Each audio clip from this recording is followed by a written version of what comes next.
Hello, my fellow digital nomads and nomads soon to be. My name is Pierce. I've been a digital nomad for over 5 years now, and this is my channel, Tales from the Road. Today, we're going to talk about Morocco. It's a vibrant country, a place with so much life, so much to experience, and a great place to live for a short or long duration of time. It's becoming a tourist hotspot, but still leaves a lot of question marks as far as living there for a longer stay. In today's video, I'm going to try to demystify Morocco a bit for you, give you some anecdotes from my experience there, and of course tell you everything you need to know before you go. If that sounds good, let's get Moroccan.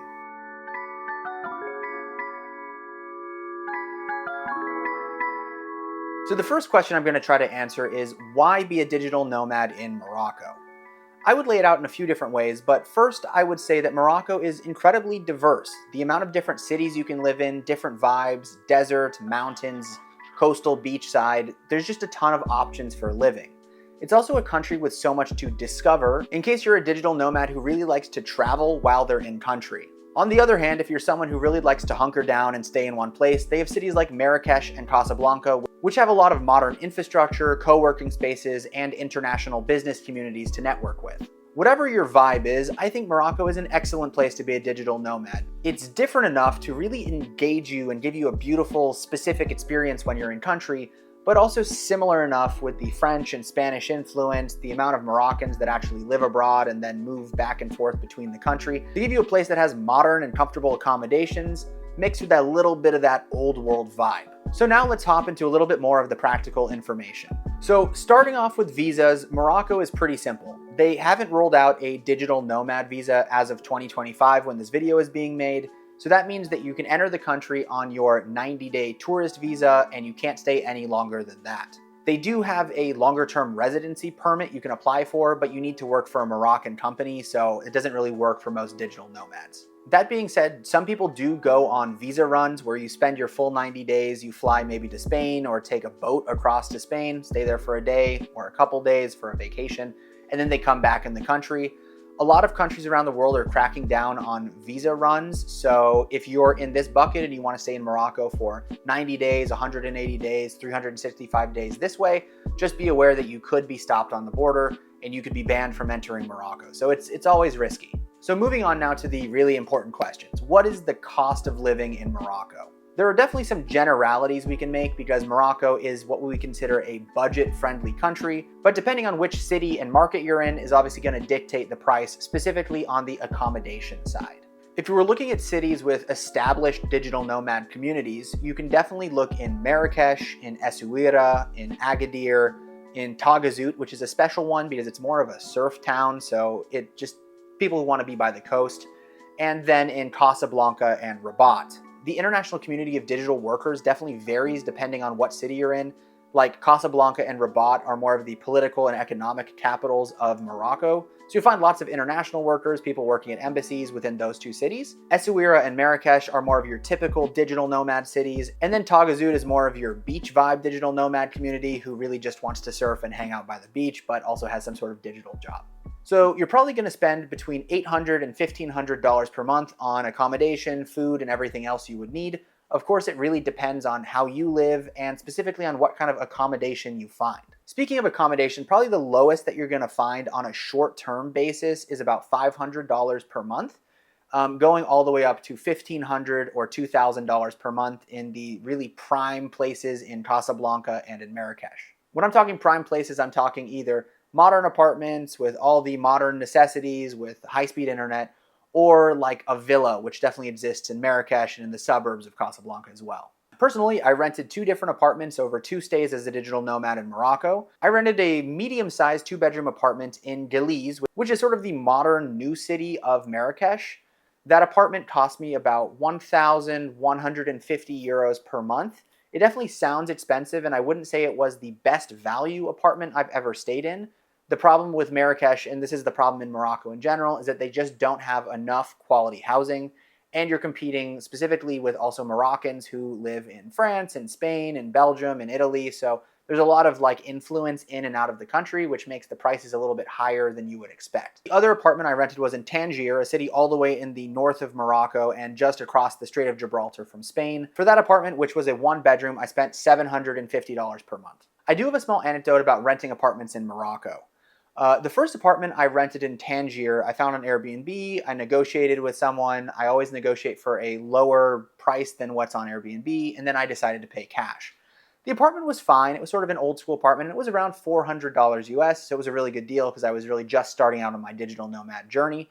The problem was that that apartment was in an internet dead zone. Not only did the apartment not have good Wi-Fi, it was barely functional, but actually my phone data was also not working because it really was a dead zone. Because Morocco is sort of like an up and coming developing nation, I do think this experience is not too uncommon in certain areas. So if you're a person who really does need high quality internet, you're gonna wanna live for sure in a nicer, newer part of whatever city you choose. The old cities, the Medinas of Morocco, while they are very cool, a lot of the building, the infrastructure, it's all very old school. A lot of the cables are also not fiber optic, so the internet speed definitely varies. The people I rented from were also just not chill. I offered to pay for a week and just say, you can have your apartment back, and they just said, no, sorry, you gave us the money, get out. So that was sort of my experience, and then I found the other place on Airbnb, which was, of course, more expensive than I was trying to pay, but I also paid for that one in cash as well. So that's a strategy. There are also Facebook groups where you can find accommodations. Just with Facebook groups, always buyer beware. Don't necessarily send money unless you have a lot of proof that the apartment exists and you have some confirmations, like either via a contract or something, that the apartment will actually be there when you arrive. It's always best to get a hotel for a couple days and see a couple apartments before you commit to something long-term for sure. The food in Morocco is quite cheap. If you eat like a local, you can probably eat for less than $10 a day and eat out pretty regularly. Groceries are pretty cheap. A kilo of chicken is probably like $5. Anything that's local to Morocco, fruit and veg, whatever that is really on the cheap side. Imported goods in Morocco, if you want to buy like stuff from the United States, stuff from Europe, like pasta sauces, peanut butter, all that stuff can actually be quite expensive and more expensive than it would be in the respective countries that it comes from. But if you eat like a Moroccan, you're going to eat definitely on the cheap side. Most breakfasts are like $1, lunches between $4 and $5 US. Really not bad at all. Every major city also has a lot of international restaurants, and there is a lot of new money floating around Morocco. So if you do want to go to expensive bars and cafes and restaurants and spend money, you definitely can do that as well. But the value for the money that you get at those places is probably better because your $25, $30 steak in Morocco will probably be $80 in the United States. Transportation and getting around the city is also really cheap. If you're a person who likes to walk around, the cities are walkable. It just really depends where you live. Probably how you're going to get around the most is by taxi. Taxis are incredibly cheap. In a lot of cities, they do shared taxis that you can sort of hail off the street and just hop in. You should never really pay more than $3 to $4 to get anywhere in the city that's kind of close to the location. Think maybe 5 to 8 kilometers. They also have some ride-sharing apps depending on what city you're in. You're going to pay a little bit more, but you never really pay more than 40 Moroccan dirham to get anywhere in any major city, which comes out to about $4 to $5 US. If you're someone who likes co-working spaces and you're in Marrakech or Casablanca, one of the bigger cities, a desk at a co-working space is probably going to be between $50 and $150 US, depending on, of course, the quality of that co-working space and what's included. Gyms are also pretty fair price in Morocco. I was paying about $30 for the month, which some gyms are actually kind of expensive, up to $80 per month. There's also the really cheap local guy gyms, which were about $15, maybe $10 per month. It just depends on what your vibe is for sure. If you're getting a local SIM card, the price is normally between $20 to $25 a month, depending on if you have an eSIM or if you have just a regular SIM. Internet would probably be included where you're staying unless you're doing a long-term contract of a year, in which good internet connection is probably around like $40-ish per month, depending on what contract you get. City-wise, I would say Tangier, Essaouira, Taghazout, you're probably good with $800 to $1,200 per month. Casablanca is probably going to be your mid-tier, between $900 and maybe $1,200, $1,500. And then Marrakech is probably going to be the most expensive just because there seems to be the most foreign money, but also because there's just the most foreign tourists. So you're competing with just the lack of apartments and a lot of new money coming into Morocco. In comparison to other countries like Portugal, which is of course a big digital nomad hub, Morocco is about 40% cheaper, very similar to the price of living in Thailand. The one thing that sort of sucks about being a foreigner in Morocco is that many places try to rip you off because you're foreign. So you can add on maybe a 20% foreigner tax to whatever the price should be at maybe like the souks or the Medina markets, any place where you're buying something without a standardized price.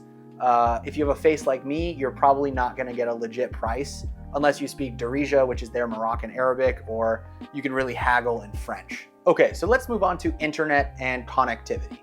Morocco has really good high-speed internet and really bad low-speed internet depending on where you're living in the city, depending on the newness of your building, and probably depending on the plan that the person who owns your apartment is paying for. Obviously, I had a bad experience where my apartment had bad internet, but when I was living in Marrakech the second time, my apartment had really good, very solid connection internet. So you're really gonna want to ask the person renting the apartment before what the internet deal is. For mobile data, if you want a SIM card on your stay, you can choose between Morocco Telecom, Inouï, or Orange Morocco. These are the three big telecommunications companies of Morocco. They all sell touristy SIM cards, which can last up to 3 months. And as I said earlier, you could pay between $10 for the month on the low end, depending on your data usage, up to $25, $30 if you want unlimited and it's an eSIM.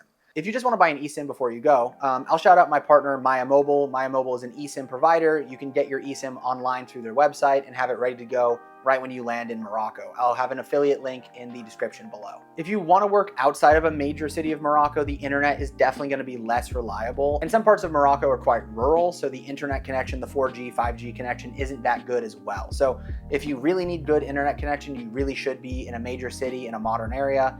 If it doesn't matter so much and you want to sort of go off the beaten path a little bit, then maybe you can be a bit more flexible. The more south and the more east you go in Morocco, the worse the internet connection is definitely going to be towards the Sahara Desert. Of course, you're going to probably want to plug in your devices and charge things when you go to Morocco, so you're going to want a Type-C or Type-E plug. That's the one they use in Europe. I would just bring a universal adapter. I also have a link below for the universal adapter I use when I travel. So now let's talk a little bit about living in Morocco. What are the customs and culture? What are important things to know? What languages do they speak? And how safe is it? So what I can say about Morocco is that it's kind of like living in two worlds at once. One is very traditional, very old school. When you walk through the old Medinas, the old souks, it's like, you know, you'll see people collecting trash with donkeys. You'll see people on motorbikes. You'll see people who look like they've never been out of the city that they've lived in. It's very old world, which is sometimes shocking to some people, but I really, really like that vibe. In the major cities, you'll also find the modern side, modern hip cafes, co-working spaces, trendy restaurants, a lot of foreign influence, nice apartments and all that stuff. This means it's a really vibrant and interesting place to live. If you really like to explore culture and explore things when you travel, you can do that super easily here. But if you don't really like that, you want to live somewhere sort of chill, on the cheap side, close to Europe, Morocco can also be a really good place to do that because they have that sort of modern bubble that some people are looking for. The one thing that Morocco has going for it is that many people speak like basic English, and it's an Arabic speaking country that doesn't have everything written in Arabic. Having been to the Middle East, to countries like Jordan, the Arabic is really prohibitive if you can't read it. You also can't read the numbers, and that's really hard when you're shopping, when you're going through the market, when you're trying to haggle, negotiate. If you can't speak, you can't read, you can't write, you're just illiterate and you feel like an idiot. Morocco is pretty international because, of course, it was a colony of both France and Spain, and then sort of an international space. They have a little bit of everything. Knowing a bit of French will definitely get you where you need to go anytime. Spanish also works for the north of Morocco in cities like Tangier. Knowing a couple words in Darija, their local Arabic, is helpful, but it's not really necessary for getting around in any way. And a lot of people, if you're trying to buy stuff in the store, if you're in the touristy centers, a lot of people do speak English. So it's not so intimidating. It seems intimidating, but really like just getting stuff done, using the apps, ordering food, going out to eat, you know, buying something in a supermarket.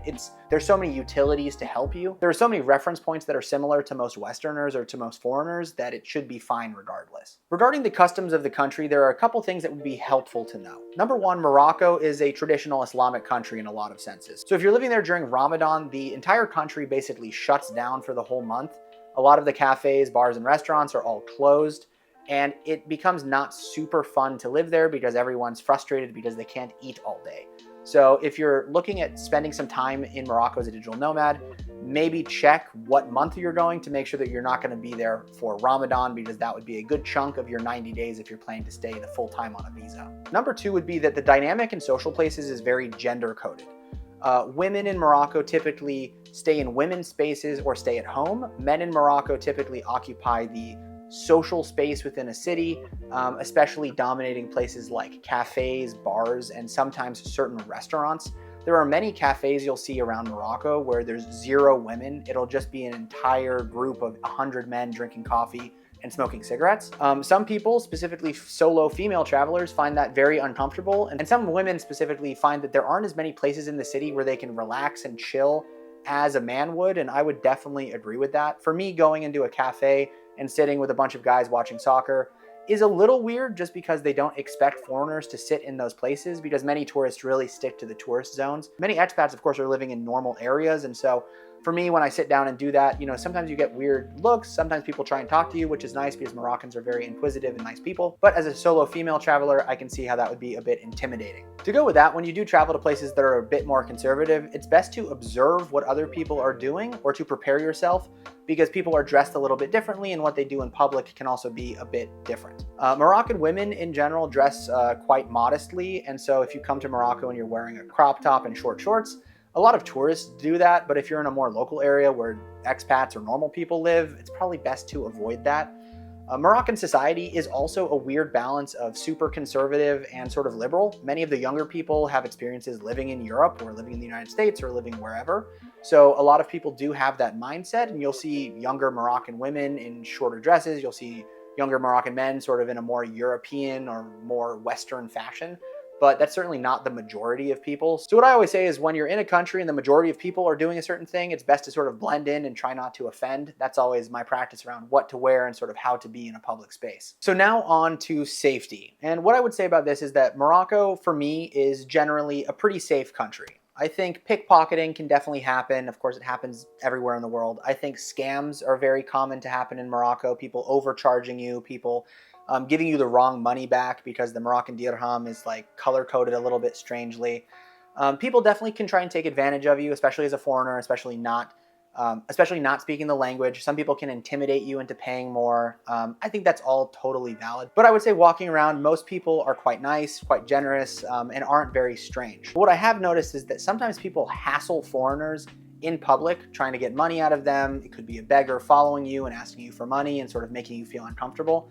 If that's the case, try and find another Moroccan to yell at them and tell them to go away. If you are planning on living in Morocco as a digital nomad, you should definitely have travel insurance. And I also partner with a company called Safety Wing. I use their Nomad insurance. It works really well. So if you're interested in Nomad insurance before you go, also check my affiliate link in the bio. So now on to drinking culture in Morocco. And it's sort of a funny thing, because drinking is totally legal in Morocco, but it is really oddly taboo for most people. Because it's an Islamic country, most people don't drink. But because many Moroccans live abroad and because there's a lot of tourists, a lot of people do drink. What I've seen is that there's two kinds of bar experiences that you're going to find. One is sort of like a trendy, upscale, fancy sort of bar, hipster sort of thing in some sense, but kind of like Bali trendy as well.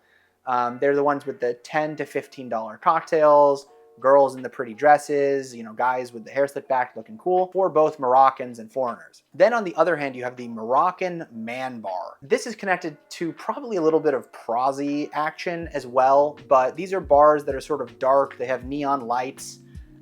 There's dancers on stage. I don't know what the dancers do. I don't go to these bars, and they play really loud Moroccan music. Everyone's inside smoking hookah or nargila and drinking beer. Those bars are pretty weird, but I used to go to a bar like this in Tangier that was honestly one of the coolest bars I've ever been to in the world. Tangier has an interesting tapas culture that comes from Spain, so every time you have a drink, you can have like something to eat. But this bar, which was called the Étoile de Tanger, the Star of Tangier, they would give you like a whole ass meal when you sat down and got your one beer for $2, like fried fish and fries and a Moroccan salad. It was like a really good place. But the inside was even funnier because it was a bunch of older guys and definitely prostitutes.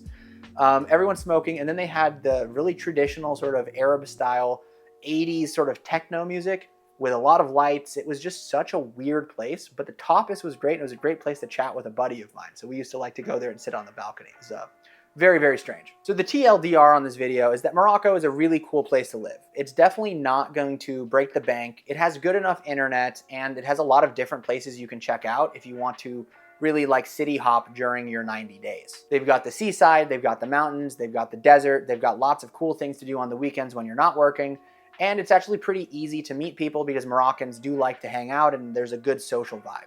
Certain cities have a large expat community, so there's also some events to engage with people, and it's a country with a lot of different vibes for a lot of different people. And with that being said, that is the digital nomad guide for Morocco. If you are interested in a consultation before you go to Morocco, you can book a one-on-one session with me on my website. And if not, thank you so much for watching. Bisaha, have safe travels, and enjoy Morocco.